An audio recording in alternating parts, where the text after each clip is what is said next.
O soluço de 1 bilhão de almas. Disse que Martinho Lutero tinha um amigo íntimo, cujo nome era Micônio. Ao ver Lutero sentado dias a fio trabalhando no serviço do mestre, Micônio ficou penalizado e disse-lhe: Posso ajudar mais onde estou. Permanecerei aqui, orando, enquanto tu perseveras incansavelmente na luta. Micônio orou dias seguidos por Martinho. Mas enquanto perseverava em oração, começou a sentir o peso da própria culpa. Certa noite, sonhou com o Salvador, que lhe mostrou as mãos e os pés. Mostrou-lhe também a fonte na qual o purificara de todo o pecado. Segue-me, disse-lhe o Senhor, levando-o para um alto monte de onde apontou para o nascente. Micônio viu uma planície que se estendia até o longínquo horizonte. Essa vasta planície estava coberta de ovelhas, de muitos milhares de ovelhas brancas. Havia somente um homem, Martinho Lutero, que se esforçava para apacentar a todas. Então, o Salvador disse a Micônio que olhasse para o poente. Ele olhou e viu vastos campos de trigo brancos para a ceifa. O único ceifeiro que lhe dava para cegá-los estava quase exausto.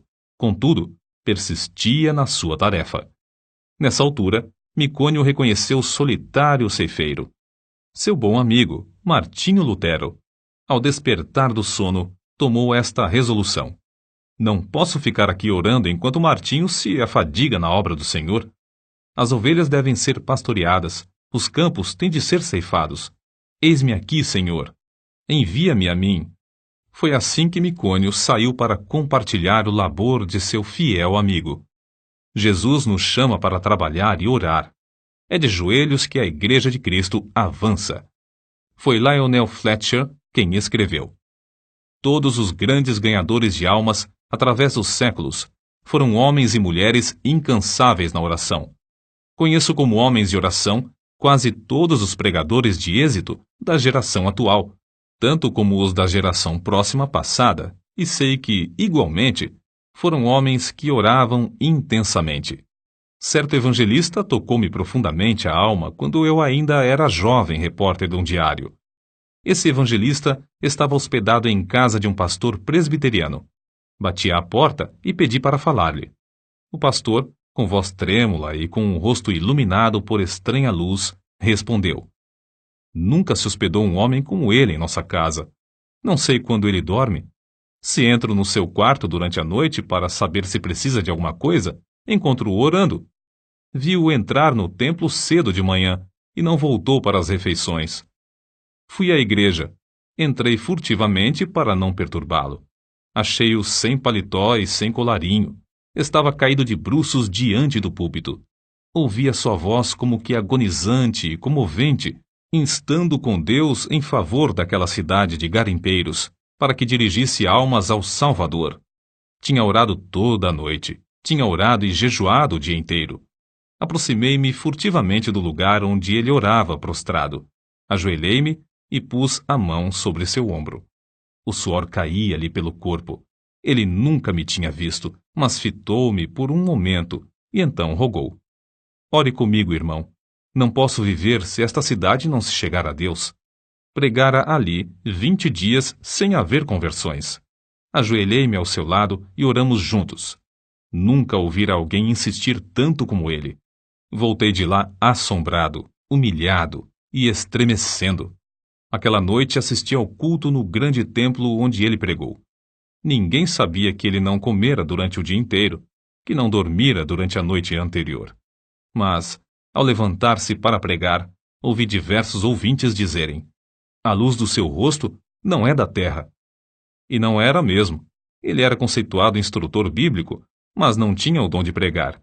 Porém, nessa noite, enquanto ministrava, o auditório inteiro foi tomado pelo poder de Deus. Foi a primeira grande colheita de almas que presenciei. Há muitas testemunhas oculares do fato de Deus continuar a responder às orações, como no tempo de Lutero, Edwards e Judson. Transcrevemos aqui um comentário publicado em certo jornal. A irmã Dabney é uma crente humilde que se dedica a orar. Seu marido, pastor de uma grande igreja, foi chamado para abrir a obra em um subúrbio habitado por pobres. No primeiro culto não havia nenhum ouvinte. Somente ele e ela estavam presentes. Ficaram desenganados. Era um campo dificílimo. O povo não era somente pobre, mas depravado também. A irmã Dabney viu que não havia esperança a não ser clamar ao Senhor e resolveu dedicar-se persistentemente à oração. Fez um voto a Deus que, se ele atraísse os pecadores aos cultos e os salvasse, ela se entregaria à oração e jejuaria 3 dias e 3 noites no templo, todas as semanas, durante um período de 3 anos. Logo que a esposa daquele pastor angustiado começou a orar sozinha no salão de cultos, Deus começou a operar, enviando pecadores a ponto de o salão ficar superlotado de ouvintes. Seu marido pediu que orasse ao Senhor para que ele lhes desse um salão maior. Deus moveu o coração de um comerciante para desocupar o prédio fronteiro ao salão, cedendo-o para os cultos.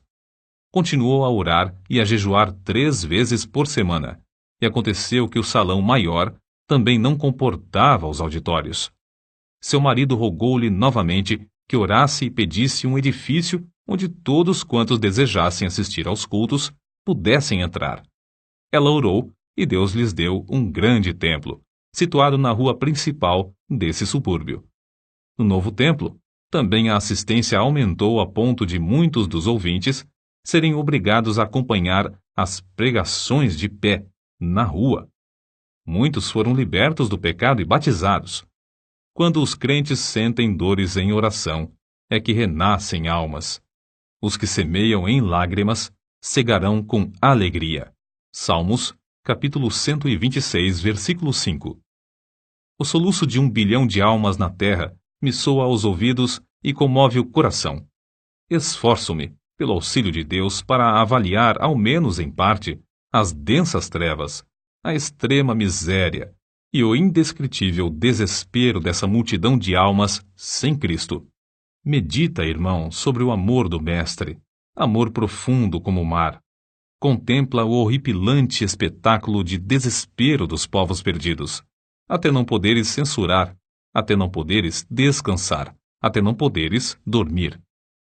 Sentindo as necessidades dos homens que perecem sem Cristo, foi que Carlos Inwood escreveu o que falamos há pouco, e é por essa razão que se abrasa a alma dos heróis da Igreja de Cristo através dos séculos. Na campanha de Piemonte, Napoleão dirigiu-se aos seus soldados com as seguintes palavras: ganhastes sangrentas batalhas sem canhões, atravessastes caudalosos rios sem pontes, marchastes incríveis distâncias descalços, acampastes inúmeras vezes sem coisa alguma para comer. Tudo graças à vossa audaciosa perseverança. Mas, guerreiros, é como se não tivéssemos feito coisa alguma, pois resta ainda muito para alcançarmos. Guerreiros da causa santa, nós podemos dizer o mesmo. É como se não tivéssemos feito coisa alguma. A audaciosa perseverança é-nos ainda indispensável. Há mais almas para salvar atualmente do que no tempo de Miller, de Livingstone, de Patton, de Spurgeon e de Moody. Ai de mim se não anunciar o Evangelho. 1 aos Coríntios, capítulo 9, versículo 16. Não podemos tapar os ouvidos espirituais para não ouvir o choro e os suspiros dos atuais 6 bilhões de almas na Terra, que não conhecem o caminho para o lar celestial.